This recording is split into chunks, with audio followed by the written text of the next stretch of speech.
So everyone, please welcome Joy.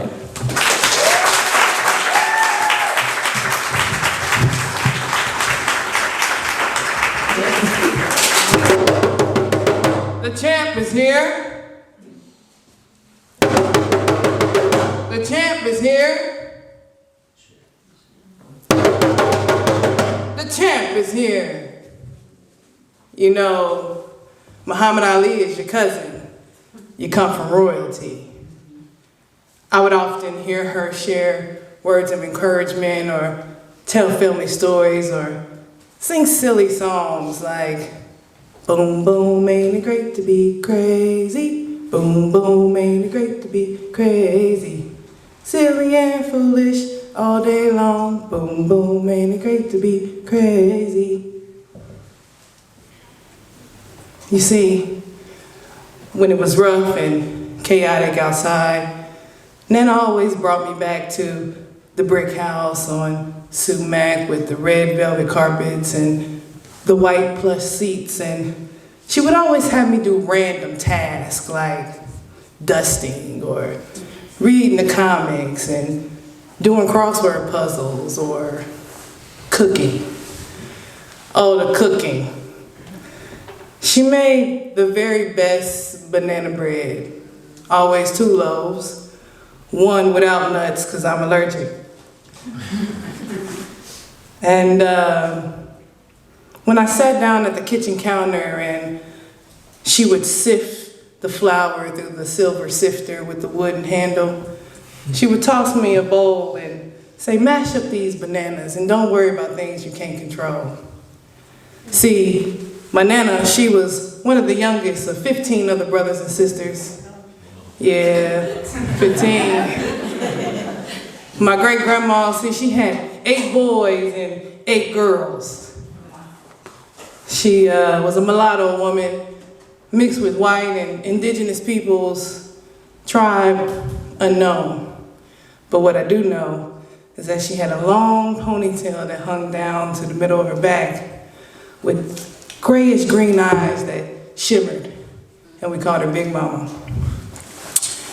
And my great-grandfather, oh, he was a tall, stealth black man with a long gray and black beard and a mustache that hung past his chin. And I would assume we would call him Big Paw because we lost him before myself and my mother was born. But I often remember the stories of the farm that he owned down in Alabama and the livestock that they were raised, like the chickens and the cows, and the different vegetables they would grow, potatoes and corn and tomatoes, and how they would supply the town with these things. And life sometimes was rough, and so when I felt like I was being injustice or things were unfair, then I always reminded me of the migration that she made from Alabama to Ohio and how we got here.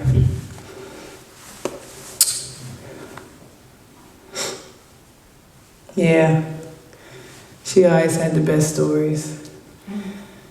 The last of the Mohicans is what I would call her. She was the lock to our family, the elder with all the stories and a few personal gems of her own. And I heard them all, from the daily cackling and the Sunday good news on the white rotary phone with the gold accents. Man, she shared the best advice. She always made it make sense too. Like, when my reality was shifted and my dreams of becoming a basketball star were completely ripped under me. And I was lost, y'all. Like, I was lost. It was chaotic. I was confused. I didn't know what I was gonna do. So I fell into like a deep depression. It was like deep, real deep, like 3 months deep. And one day Nana came in the room and she said, hey, come take a walk with me. And we walked through the red plush carpet. She sat me on the floral couch and she said, the only thing constant is change. And you can't stay here forever. So are you still smart? And I said, yes. And she said, can you still play basketball? And I said, yes. And she said, well, I recommend you take your butt back to school and you go far, far away from here. And I had to decide in that moment if I wanted to follow my dreams or if I wanted to go far, far away from here. And so Y'all better believe I chose to go far, far away from here. I went to the Bronx, and that's where I had another basketball scholarship, and I ended up becoming an alumni of a great university from Fordham, and life was good. Life was great. But no one told me that when she stopped talking, that the stories would stop, and that the advice would cease, and the comfort would just disappear. But the wounds, oh, the wounds, man, the wounds, they just kept coming, and they kept coming, and they kept coming. And one day I looked down and I saw a wound, and next to the wound I saw a scar. And I realized that I had healed before. And I said this, oh, I guess this healing thing is not definitive, it's a process, right?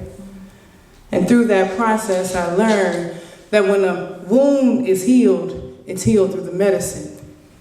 And that medicine I received was the food and the comfort and the stories and the advice, like, don't worry about things you can't control and always be the best you can be. And the only thing constant is change. And I realized I can do this. So I found the words of Maya Angelou, and those words too came true to me. And I understood why the cage bird sang. It did not sing because it had an answer, it sang because it had a song. So I sing because I'm happy, and I sing because I'm free. His eye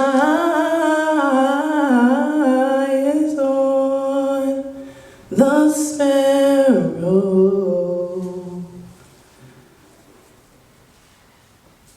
and I know he's watching me, and I know she's watching me, and I'm still healing.